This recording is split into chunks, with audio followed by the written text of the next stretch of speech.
5 करोड़ अदा करो, सलमान खान को नई धमकी वसूल। भारत में मुंबई ट्रैफिक पुलिस को लॉरेंस बिश्नोई गैंग के एक मुबैना रुकन की जानिब से धमकियां में इस पैगाम मिला है, जिसमें लॉरेंस बिश्नोई के साथ देरीना दुश्मनी खत्म करने के लिए अदाकार सलमान खान से 5 करोड़ रुपए अदा करने का मुतालबा किया गया है। पैगाम में मुतनब्बे किया गया कि अगर सलमान खान ने 5 करोड़ रुपए अदा न किए तो उनका हशर महाराष्ट्र के साबिक वजीर बाबा सिद्दीकी से भी बदतर होगा, जिन्हें हाल ही में गोली मारकर कत्ल कर दिया गया है।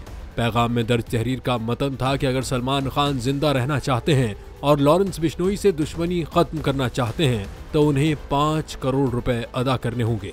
इस धमकी को हल्का न लेना, वरना सलमान खान का हाल बाबा सिद्दीकी से भी बदतर होगा।